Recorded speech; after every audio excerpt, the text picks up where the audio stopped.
चलो आज तो हम लोग सीखेंगे कि क्लस्टर्ड कॉलम चार्ट कैसे बनाते हैं।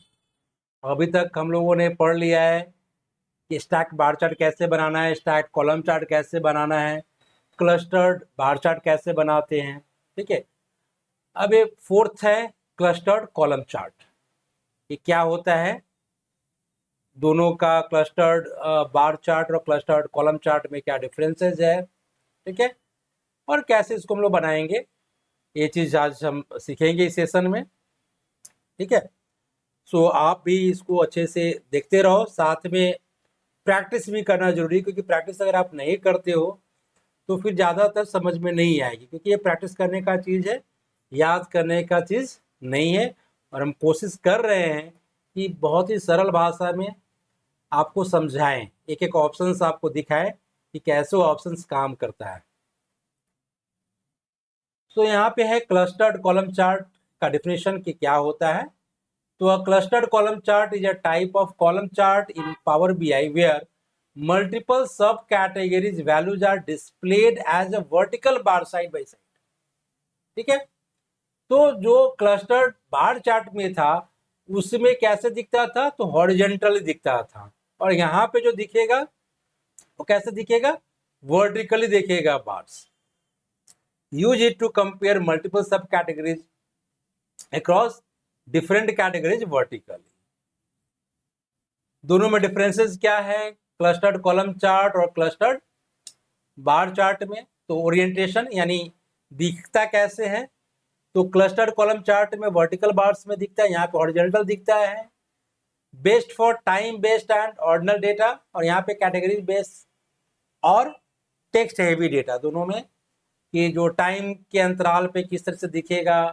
ठीक है, वो सब हम लोग क्लस्टर्ड कॉलम चार्ट में ज़्यादा अच्छे से दिखाई दे देते हैं, और कैटेगरीज बेस पे हम लोग हॉरिजॉन्टल बार में दिख लेते हैं। एक्सिस में क्या होता है, तो क्लस्टर्ड कॉलम चार्ट में जो कैटेगरी होता है वो एक्स एक्सिस पे होगा, वैल्यूज वाई एक्सिस में होगा, और इसी का उल्टा जो क्लस्टर्ड बार का चार्ट में वाई एक्सिस पे कैटेगरीज होता था और एक्स कोऑर्डिनेट में क्या होता था, वैल्यूज होता था।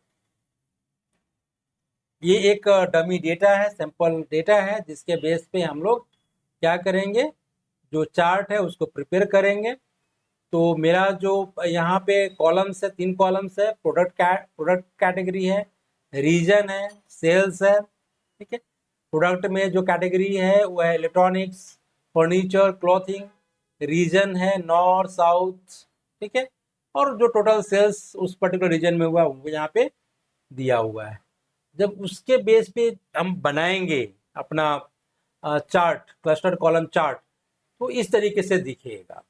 तो यहाँ पे वाई जो एक्सिस है वहाँ पे नंबर्स है, सेल्स नंबर्स है, और एक्स एक्सिस में क्या है, कैटेगरीज है प्रोडक्ट्स का, इलेक्ट्रॉनिक्स है, फर्नीचर है, क्लॉथिंग है। और ये जो अलग अलग जो कॉलम यहाँ पे दिखाई दे रहा है उसके बगल अगल बगल में, ये क्या हो जाएगा कि रीजन के बेस पे हम उसको सब कैटेगराइज कर दिया है। ठीक है, तो चलो पावर बीआई ओपन करते हैं और वहाँ पे प्रैक्टिकली करके देखते हैं कि कैसे क्लस्टर्ड कॉलम चार्ट को हम लोग बनाएंगे। तो इसके लिए हम चले जाते हैं यहाँ पे। ठीक है, यहाँ पे एक पेज ऐड करते हैं, यहाँ पे डेटा लेते हैं, एक्सेल जो बुक है, और यहाँ पे एक डेमो फाइल बना हुआ, डेमो डेटा करके उसको ओपन किया। ओपन करने के बाद वो डेटा वहाँ से रिट्रीव होकर के यहाँ पे लोड हो रहा है, सामने दिखेगा। तो जितने भी उस पर्टिकुलर एक्सेल फाइल में शीट्स है वहाँ पे दिखाई दे दिया। तो अगर हम यहाँ पे चेक करते हैं तो यहाँ पे मुझे दिखाई दिया ये मंथ है, डिपार्टमेंट है, सेल्स है। अगर स्टैक बार चार्ट हम लोग यहाँ पे देखते हैं तो एक कोर्स का दिखा रहा है। क्लस्टर्ड बार चार्ट देख रहे हैं तो यहाँ पे इससे दिखाई दे रहा है, तो इसी को हम सिलेक्ट करेंगे यहाँ पे। ठीक है, और इसको लोड करेंगे, डेटा कुछ भी हो सकता है। इसके बाद वो लोड होकर के यहाँ पे डिस्प्ले कर देगा, थोड़ा सा टाइम लेता है, इसके लिए थोड़ा सा वेट करना पड़ेगा। और ये थोड़ा जल्दी भी हो जाएगा कि डेटा का जो वहाँ पे डेटा जो रिकॉर्ड्स है बहुत कम है, सैंपल डेटा, और जहाँ पे रिकॉर्ड्स ज़्यादा होगा उसको लोड करने में थोड़ा सा ज़्यादा टाइम लेता है। तो यहाँ पे लोड हो गया। यहाँ पे देखो क्लस्टर्ड बार चार्ट करके यहाँ पे डिस्प्ले कर दिया है। ठीक है, तो अब मुझे क्या बनाना है क्लस्टर्ड कॉलम चार्ट। तो इसको हम ड्रैग करेंगे, ड्रैग करने के बाद थोड़ा सा बड़ा इसको कर देते हैं, इसको सेंटर में डाल देंगे। ठीक है, इसका जो नाम है इसको नाम हम दे देते हैं क्लस्टर्ड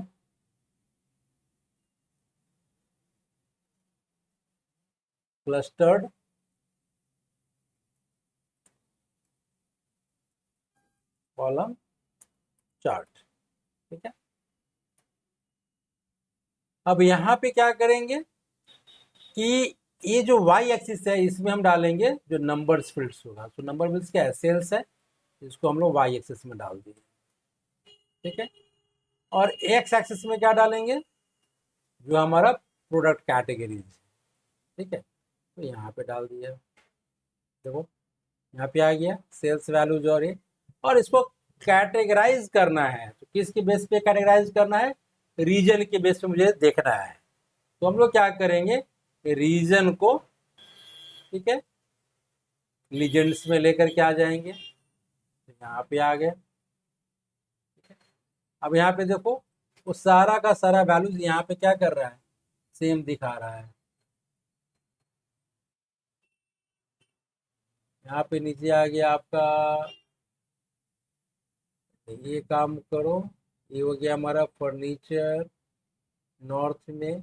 ठीक है, वैल्यू काउंट ऑफ सेल्स हो गया है। तो यहाँ पे जो हम लीजेंड्स में डाल दिए, रीजेंड्स यहाँ पे, सॉरी यहाँ पे सेल्स का सम होना चाहिए ना, यहाँ पे हम सम करेंगे। काउंट काउंट मतलब टोटल काउंट करके दिखा रहा था, इसीलिए नंबर ऑफ रिकॉर्ड्स बराबर था, इसलिए बराबर दिख रहा था। तो वहाँ पे मुझे क्या चाहिए था, सम चाहिए था।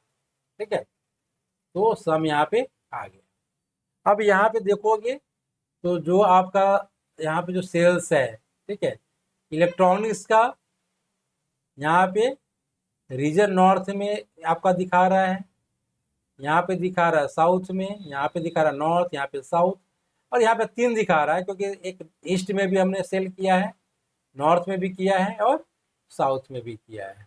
ठीक है, तो इस तरीके से हमारा क्या होगा, जो क्लस्टर्ड कॉलम चार्ट है वो दिखेगा। फॉर्मेटिंग करने के लिए बाबर यहाँ जा कर के इंडिविजुअल हम फॉर्मेटिंग नहीं करेंगे, क्योंकि ऑलरेडी हमने सीखा है कि यहाँ पे जा कर के इसको हम लोग करेंगे फॉर्मेट पेंटर, और यहाँ जा कर के इसके ऊपर क्लिक कर देंगे, वो ऑटोमेटिकली उसको फॉर्मेट कर देगा। ठीक है, तो यही हमारा क्या है, ये है क्लस्टर्ड कॉलम चार्ट।